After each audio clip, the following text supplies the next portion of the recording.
You walk into a room. No one is raising their voice. There's no drama. But your brain has already finished scanning everything. An avoided glance, a forced smile, a sentence that sounds normal, yet vibrates with hidden fake energy. Many call this a superpower, a gift. But what if this sharp awareness is actually a psychological trap? The air in the room shifts. You feel it before anyone says a word. A flicker in a forced smile, a subtle tension behind someone's eyes, a sentence that sounds fine but rings hollow. Most people walk past these shadows without a second thought. But you? Your brain has already processed the entire unspoken symphony, every nuance, every hidden intention. You see the world in hyper-definition, a constant stream of raw data. And it feels like a superpower, a gift. But what if that gift is slowly, silently, tearing you apart from the inside? That isn't a hypothetical question. For you, the answer often feels like a quiet, constant drain. Your brain, wired to detect the unseen, struggles to find an off switch. You replay conversations, dissect glances, turn a small silence into an entire universe of potential meanings. This deep awareness, this ability to perceive the hidden layers, isn't a flaw. It's a complex trait, and its origins are twofold. For some, this heightened sensitivity is simply inborn. You arrived in the world with a nervous system that acts like an ultra-fine filter, automatically absorbing and processing every flicker of energy, every subtle shift in mood, more intensely than usual. The scientific community calls this sensory processing sensitivity, a core trait of a highly sensitive person. Your world simply appears in extremely high definition. You don't choose to see the nuances. Your brain is hardwired to capture them all, like an internal scanner constantly set to its highest resolution.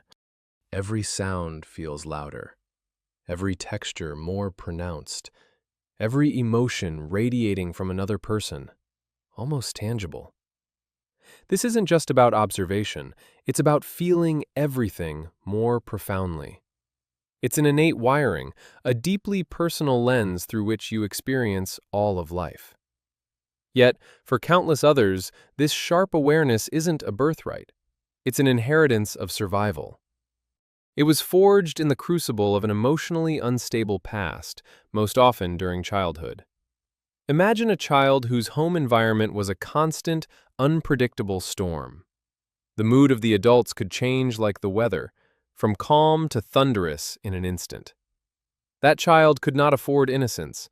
Their survival depended on becoming a living radar station, scanning every micro-expression, every subtle shift in tone, every potential threat. Perhaps you remember memorizing the distinct sound of car tires rolling into the driveway, using it to predict if a parent was arriving home drunk or sober.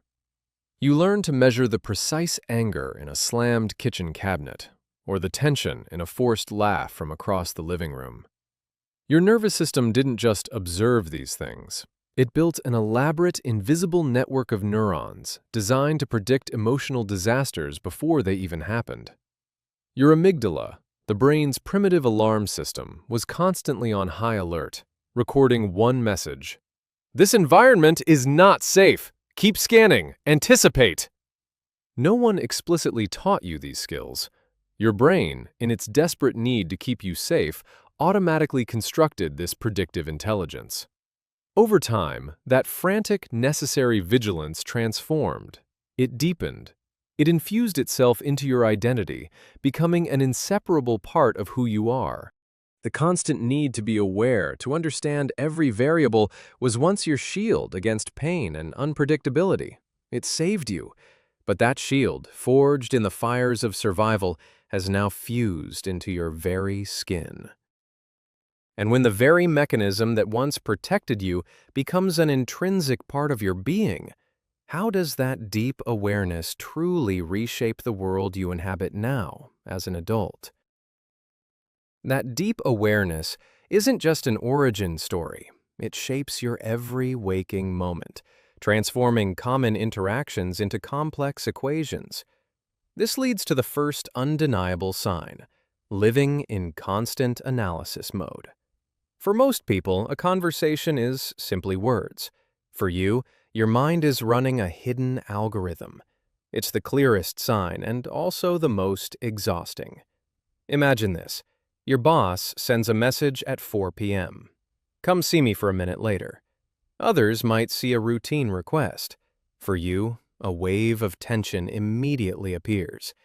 You sense something off in the wording, an invisible coldness.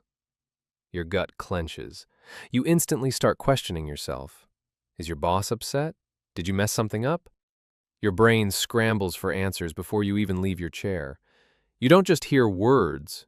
You notice the precise 3-second pause before a compliment is given. You catch a subtle change in someone's breathing. Half of you is nodding, smiling, participating in life. The other half is taking meticulous notes, comparing details, analyzing everything. This isn't a conscious choice. Your brain's default mode network, responsible for self-reflection, is simply always more active. It rarely gets real rest. You can feel utterly exhausted after a day of just sitting in an office. Your mind has just finished running a silent, hidden marathon. How much of your real presence is lost when half of your mind is always taking notes? This constant analysis doesn't just point outward, it relentlessly turns the camera inward. This creates the second profound manifestation: hyper-self-awareness. Your ability to think about your own thinking, called metacognition, is a switch that never turns off. You don't just feel an emotion, you instantly monitor it, dissect it, judge it. The process is chillingly familiar. An emotion appears, then you analyze it. Then you judge it. You might be walking outside, suddenly feeling sad. Instead of just letting the sadness be, you immediately cross your arms. Your inner voice begins to dissect it. Why am I sad? This doesn't make sense. I should feel grateful. I have a good job. Why do I feel empty? I'm terrible for feeling this way. The chill of self-judgment settles in your chest. Even moments of joy get scrutinized. You're at a dinner party, laughing at a joke, but the very next second, part of your mind floats above, evaluating. Did I laugh too loudly? That might have sounded a little fake. It's like trying to dance while constantly staring at your reflection. You might not miss a single step, but you lose the sense of flow, the pure enjoyment of the moment. Your depth of awareness increases, but your natural, unself-conscious presence slowly disappears.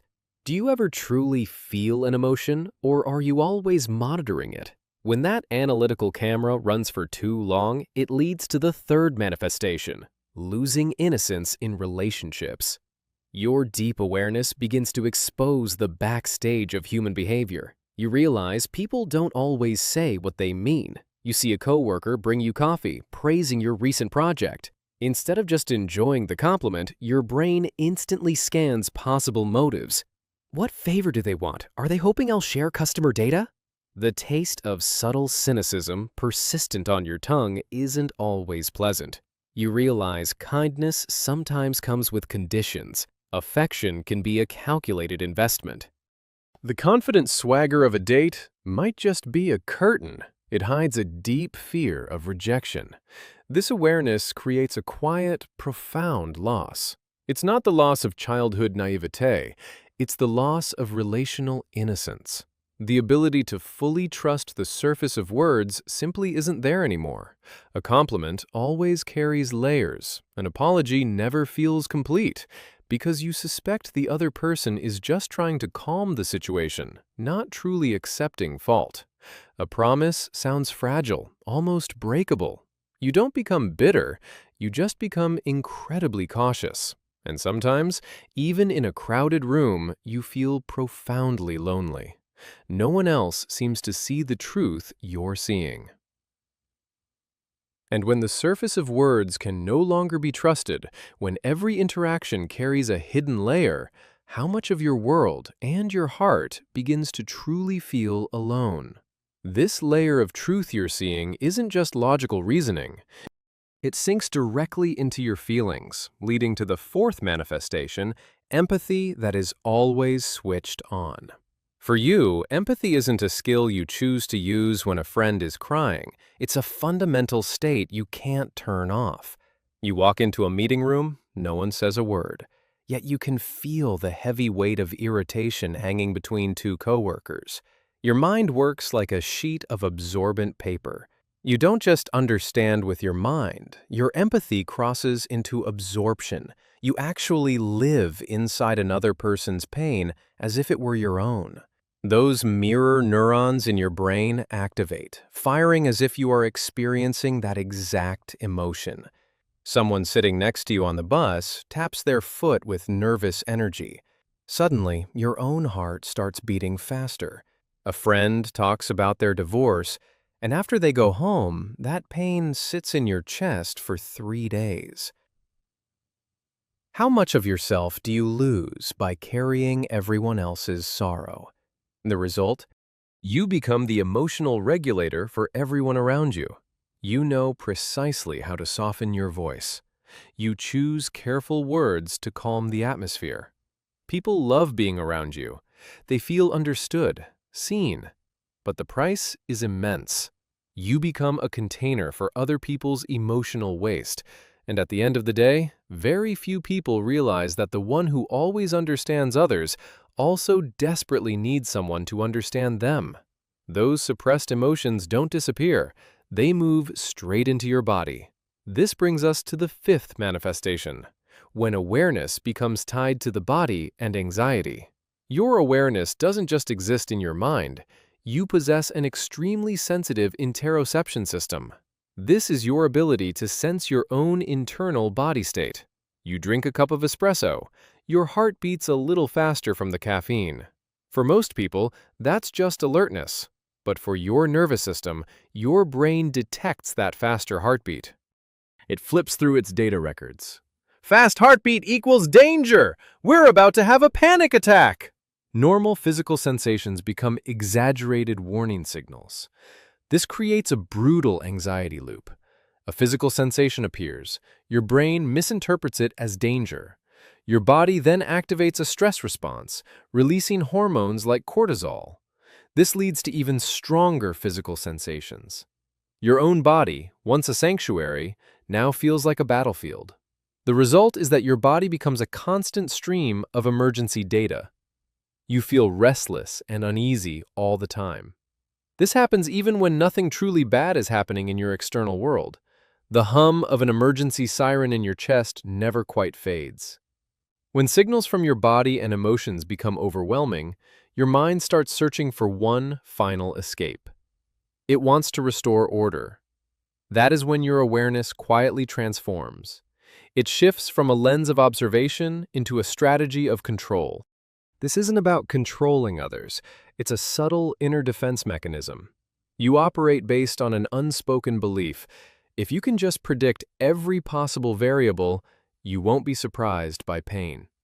For you, understanding becomes a kind of armor. You believe that seeing the landing point of disappointment ahead of time will prevent you from collapsing when it finally arrives. Your mind begins running simulations non-stop, quietly, endlessly in the background. You ask yourself, what if that person suddenly pulls away? What if everything I'm working so hard to build disappears tomorrow? If the worst situation really happens, how should I react so I don't fall apart? This leads to a state known as analysis paralysis. You get trapped inside a maze of assumptions. You're living in 10 different versions of the future. You dissect every possible risk, even when the present moment hasn't fully happened yet. Are you living in a dozen possible futures, or are you truly present in this one? This constant vigilance keeps you from ever fully belonging to the present. The cruelest result of this protective strategy is the trade-off it creates.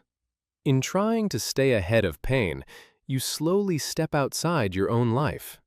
Instead of participating in the vibrant flow of life with all its beautiful uncertainty, you begin managing life like a high-risk project. Protection replaces presence. It leaves you exhausted from constantly guarding against the ghosts of the future. You are trying to manage life like a high-risk project, constantly guarding against ghosts. But in doing so, you are slowly stepping outside of your own existence, exhausted, trapped. So, what happens when the very mechanism meant to protect you becomes the cage? So, what happens when the very mechanism meant to protect you becomes the cage? You cannot simply turn off your awareness. It's like asking someone with perfect vision to suddenly see everything blurry. The solution is not to become less aware. The solution is to stop carrying everything. In therapy, this journey often involves setting emotional boundaries. It means adjusting the very patterns of your thinking. You need to learn how to notice things, but fundamentally refuse to absorb them. People who finally manage to move beyond this heavy burden often anchor themselves in 3 freeing principles. First, not every silence is a hidden message. If someone replies slowly to a text, sometimes they are simply exhausted. If a coworker walks past without smiling, perhaps they just have a headache. You learn not to personalize everything. You step back from the immediate interpretation.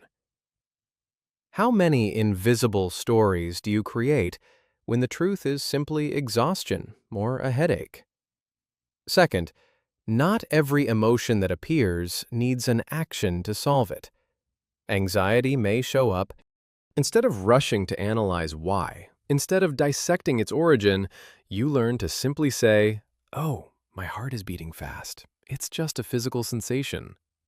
You observe it without judgment. You allow it to pass through you like a cloud across the sky. You learn to trust that not everything demands your immediate intellectual intervention. Your discomfort is not always a problem to be fixed. It can simply be a feeling to be felt. Third, not every insight needs to be spoken or acted on. You may see someone's insecurity clearly, but you don't have to become that person's therapist. You may notice instability in a relationship. Sometimes the best response is simply to step back. You begin to realize that clarity is only a gift when it comes with boundaries. You learn what belongs to you to handle and what belongs to the world to simply leave alone. Your deep seeing doesn't mean you must shoulder every truth. When you begin to practice this kind of letting go, something remarkable starts to happen inside you. Your awareness doesn't disappear, it softens, it matures. You still see deeply into human nature, but you no longer cling to the flaws of others. You can still feel the energy of a room very strongly, but you are no longer pulled into its current. The profound shift happens inside you. You move from using awareness to predict to using it to simply be present. You move from a place of fear to a place of pure curiosity. Instead of endlessly analyzing whether someone's smile is fake, you simply enjoy a sunny afternoon and a good cup of coffee. Your life finally becomes lighter. Not because the outside world suddenly becomes simpler, or because people miraculously become less complicated. The world is still full of contradictions. Life becomes lighter because you stop trying to carry every single equation of the world on your shoulders, all at the same time. You cannot turn off the ceiling light in your mind, but you can change its intensity. You can turn it from a sharp laser that exposes every flaw into a warm candle. A candle bright enough to understand human fragility, yet gentle enough to warm yourself as well. These are the people who think deeply. These are the people who feel deeply. If you ever look at them and notice their quietness, understand that it is not indifference. It is a beautiful form of wisdom, a wisdom that has learned to understand life instead of being imprisoned by it. If this feels familiar, if you see yourself somewhere in the world of overly aware people, leave a comment about the sign that fits you the most. And remember, you are not alone on this journey. The depth you carry is not a flaw. It is a gift that is simply waiting for your understanding and compassion. If this video helped you feel a little lighter, if it gave you a new way to see yourself, please press like and share it with a friend someone who may also be tired of the noise from a mind that never truly rests. Your understanding today might be exactly the comfort they need. Thank you for watching until this moment. I'm Apex. Don't forget to subscribe to the channel so you won't miss any upcoming videos. Goodbye, and see you next time.